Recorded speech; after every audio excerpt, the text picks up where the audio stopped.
There's a certain kind of loneliness that doesn't come from being alone. It comes from growing up in a place where your feelings were acknowledged only halfway, where your thoughts were heard but not understood, where your presence was noticed, yet the person beneath it remained invisible.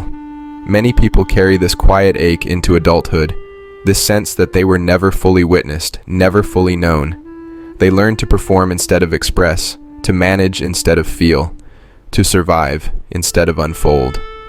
And the world praises them for being strong, never realizing that strength was born from necessity, not safety.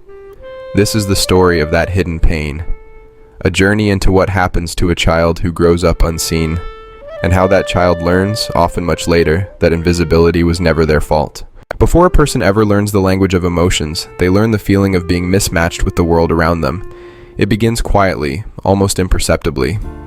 A child notices that the room grows softer when they speak, not because someone is listening, but because their voice seems to dissolve before it reaches anyone. Their joy doesn't echo. Their sadness doesn't land. Their excitement feels like an interruption waiting to be corrected. And even though no one says the words out loud, something inside them understands. You must shrink to belong here. Most children don't interpret this as neglect. They simply absorb it. They assume the world is supposed to feel this way, muted, cautious, fragile. They learn to read the emotional temperature of a room the way some children learn to read storybooks. They watch faces more than they play with toys. They listen for tone more than content. They sense disappointment before it's spoken, irritation before it's justified, and slowly they begin to mold themselves into what they imagine will be the least disruptive version of who they are. The confusion comes later, years later often, when adulthood offers space for questions that childhood never allowed. It's only then that they realize how unnatural it was to feel responsible for the comfort of the people who were meant to comfort them. How strange it was to be praised for self-control that wasn't maturity, but self-erasure. How heavy it was to carry silence as if it were a skill recognition doesn't arrive dramatically. It comes like a soft knock, a sudden sadness for reasons that seem disproportionate, a moment of tenderness that feels unfamiliar, a compliment that lands awkwardly as if directed at someone else, or a simple, startling question. Why does being cared for feel like a threat? Adults who grew up unseen often discover their truth not through memories, but through contrast. They meet people who listen with their whole presence, and a discomfort rises. They enter relationships where emotional consistency is offered freely, and it feels suspicious. They hear someone say, "Tell me what you feel," and the words freeze at the door of their mouth. They realize they have spent years being fluent in other people's needs and illiterate in their own. Recognition is painful because it breaks the spell. What once felt normal is suddenly revealed as deprivation. And with that revelation comes a quiet grief for the child who deserved more. More warmth, more attention, more attunement, more space to simply exist without performing. It's not the dramatic events that shape them, but the small, daily absences, the parent who nodded but never asked for more.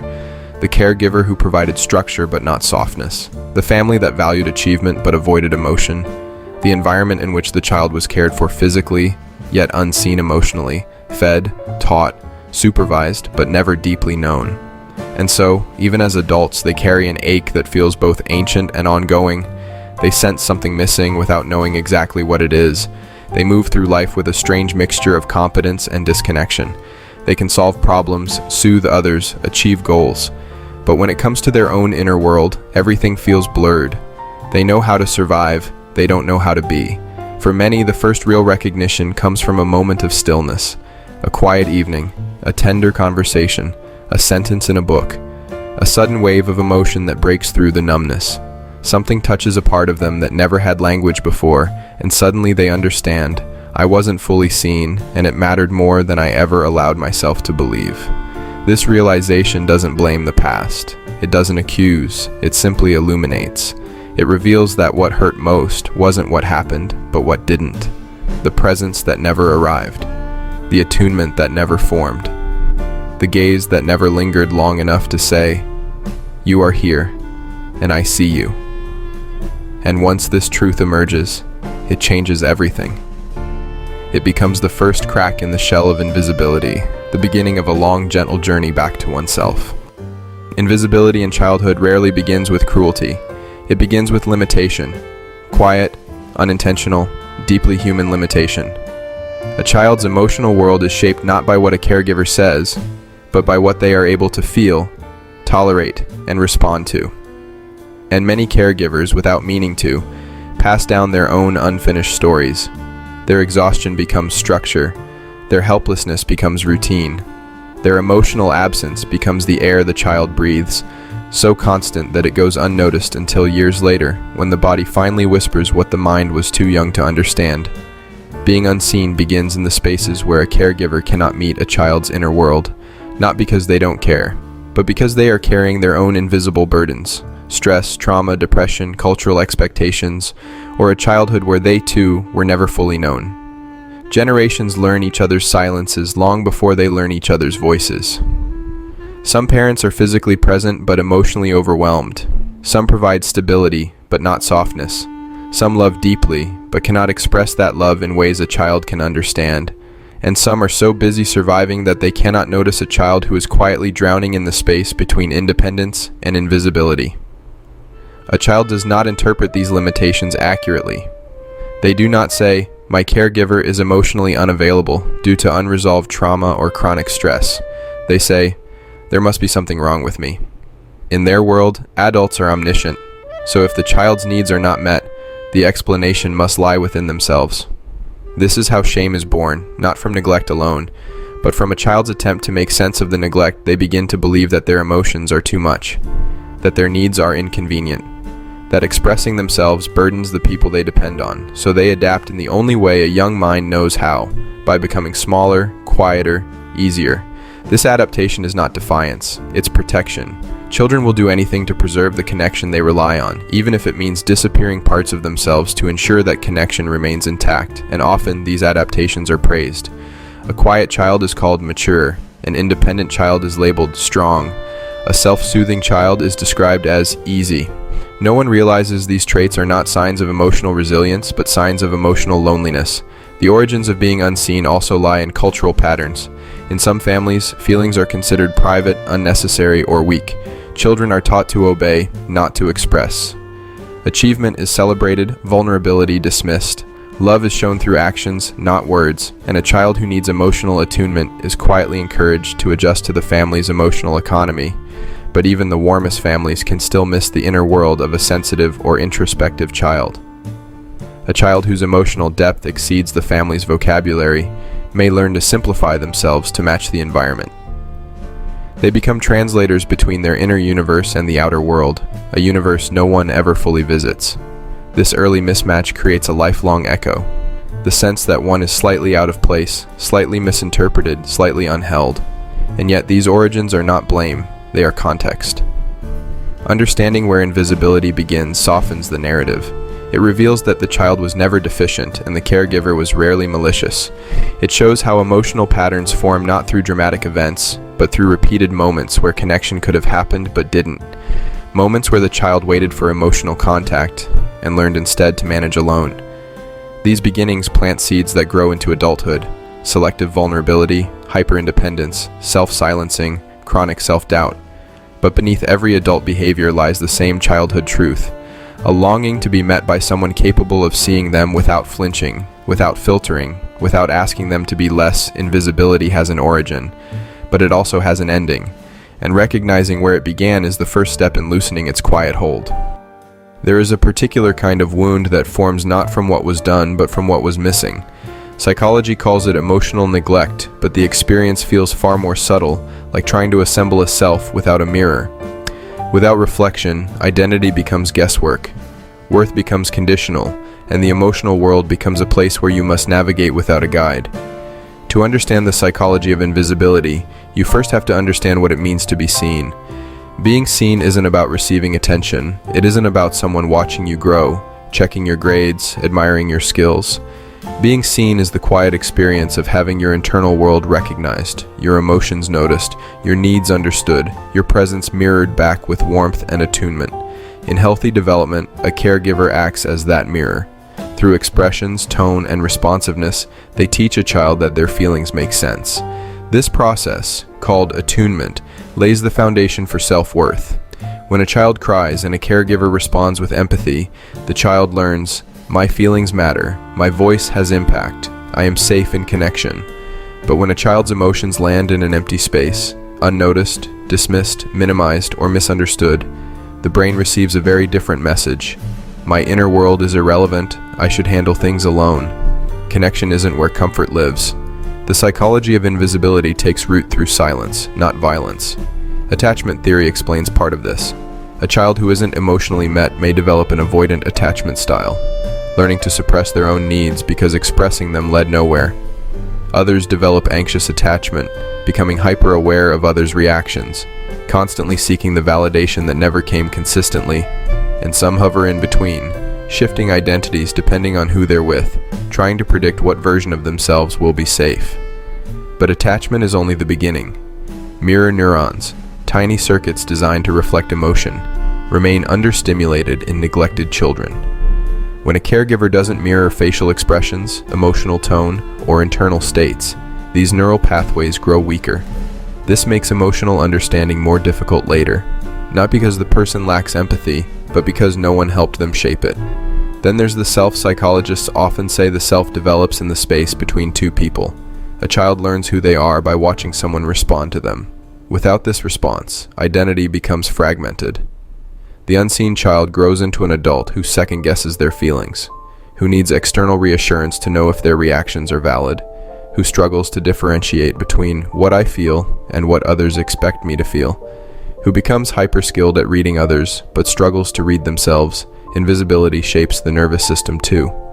When emotions are repeatedly ignored, the body learns that expressing them leads nowhere. It adapts by numbing, suppressing, shrinking. Some adults feel disconnected from their own sadness. Others struggle to notice joy. Some feel a constant low-level anxiety, a quiet readiness for rejection. Others feel nothing at all, mistaking emotional shutdown for calmness. This is not brokenness. It is adaptation. The psychology of invisibility also explains why receiving care in adulthood feels so uncomfortable. When someone offers softness, the nervous system misinterprets it as danger. Safety was never associated with being emotionally known, so when it finally appears, it feels unfamiliar, even threatening. The body says, pull away. The mind says, don't rely on this. The heart says, this is what you've always longed for, but you don't know how to hold it. And so invisibility becomes a paradox, longing for closeness while guarding against it, needing to be seen while hiding the parts that need it most. Psychology doesn't define this as weakness. It defines it as survival. Every pattern was once a solution, an attempt to protect a child who had no better options. Understanding the psychology of invisibility doesn't erase the wound, but it does reveal the truth beneath it. You adapted because you had to. You hid parts of yourself because the world around you couldn't hold them. And the self that emerged from those conditions is not defective. It is resilient in ways it never received credit for. There comes a moment, quiet, disorienting, often unexpected, when a person finally looks at their past with a clearer lens. Not the lens of a child trying to understand, nor the lens of an adult still protecting the people who shaped them, but a lens softened by distance and sharpened by truth. In that moment, something shifts. A realization forms like a slow dawn. It was never about me. Not the silence. Not the emotional distance. Not the lack of tenderness. Not the way they seemed to look at you without truly seeing you. This turning point doesn't arrive as anger, it arrives as clarity. Clarity that the adults who raised you were not withholding love out of judgment, but out of limitation. Clarity that their inability to meet your emotions had everything to do with their own unhealed stories. Clarity that the child version of you tried to fill in the blanks with self-blame because that was the only explanation available at the time. A child assumes fault because the truth is too big for them to hold. An adult finally recognizes that the fault was never theirs to carry. This realization is not simple. It comes with grief. Deep, aching grief for everything you needed but never received. Grief for the child who worked so hard to earn affection that should have been unconditional. Grief for the years spent believing a painful story about yourself, that you were too emotional, too quiet, too complicated, too needy, too much, or not enough. Realizing the truth does not erase the impact, but it reframes it. You begin to see patterns instead of personal failings. You see generational stories instead of personal defects. You see adults doing the best they could with emotional tools they never received themselves. The turning point is not forgiveness, it is understanding. and understanding opens space for something the unseen child never imagined: compassion for yourself. For the first time, you can look back without feeling small. You can revisit memories without collapsing into them. You can see the adults not as giants, but as flawed, exhausted humans. You can see your younger self not as a burden, but as a child who deserved more. This shift is profound because it loosens the psychological knot that invisibility tied. It allows you to rewrite the internal narratives that shaped your sense of worth. Instead of "I wasn't lovable," the truth becomes, "They didn't know how to show love in the ways I needed." Instead of "I was too sensitive," the truth becomes, "My emotions were real. They simply weren't understood." Instead of "I should have been easier," the truth becomes, "I should have been held." The moment you realize it was never about you, something inside starts to breathe for the first time. A new spaciousness forms where shame once lived. The body softens. The mind stops bracing for judgment. The heart, which has been guarding itself for years, begins to open just enough to feel the possibility of connection. This turning point is not dramatic. There is no sudden transformation. There is only a gentle shift in direction, a pivot from self-blame to self-recognition. You stop asking, "What did I do wrong?" and start asking, "What happened around me?"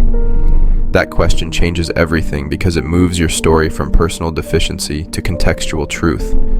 And once that truth settles in, you are no longer trapped inside a childhood explanation. You are no longer holding responsibility for what others could not give.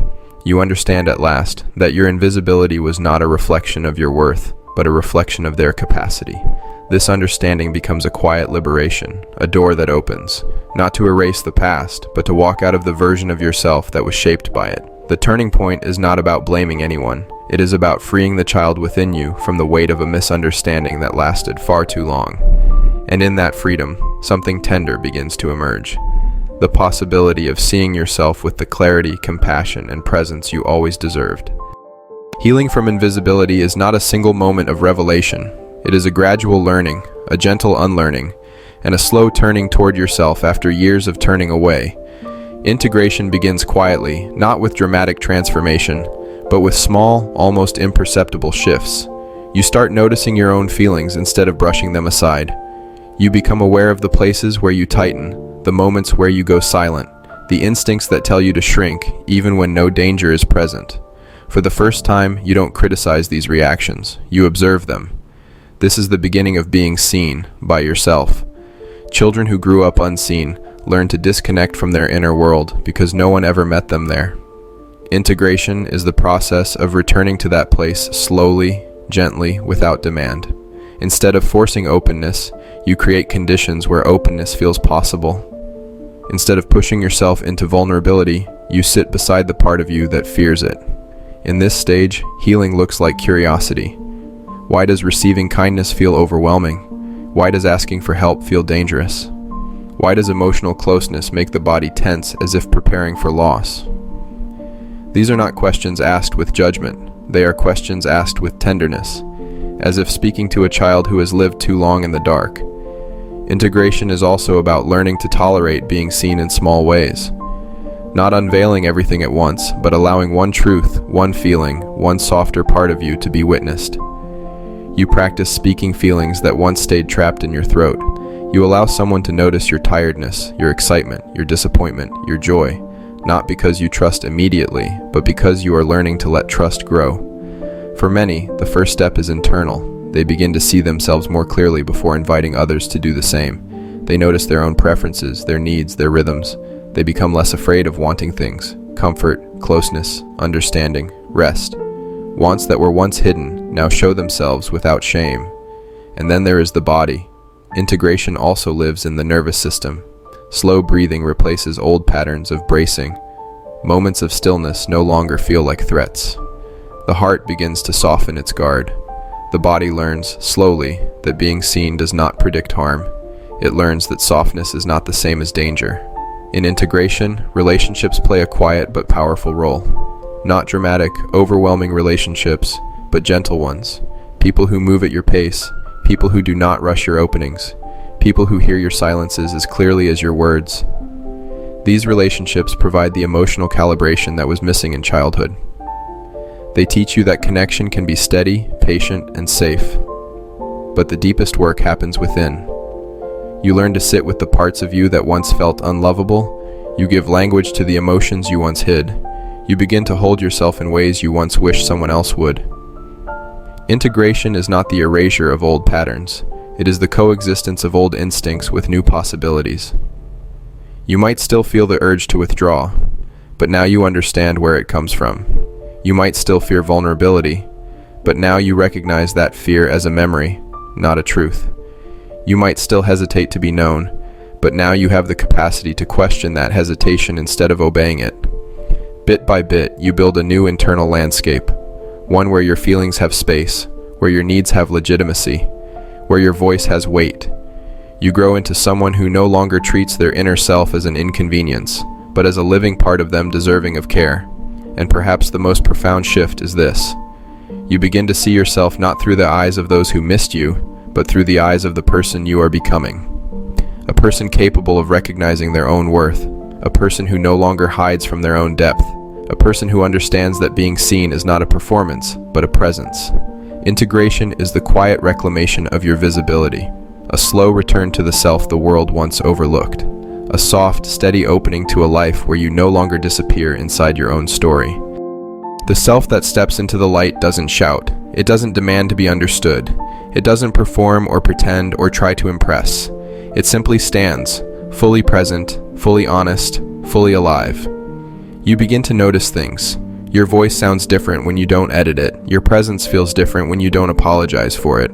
Your life expands when you stop locking yourself behind your own walls. The world meets you with more softness than you expected. People hear you more clearly. Connections become truer. You stop fearing rejection because you finally realize this. Being unseen was never safer. It was only familiar. A poetic return to yourself. And so we arrive here, at the final frame, the last breath, the closing reflection. You, standing where shadow and light meet, realizing that you're allowed to belong in both. You are not the ghost you once believed yourself to be. You are not the background character in your own story. You are not the quiet apology you molded yourself into. You are a person. With gravity, with depth, with history, with a pulse that deserves to be heard. And this time, you don't dim yourself to survive. You expand to live. The self that finally steps into the light doesn't ask for permission. It rises, it returns, it becomes. And for the first time, you witness yourself fully, bravely, completely. The world does not become clearer, you do. And that is the beginning of everything.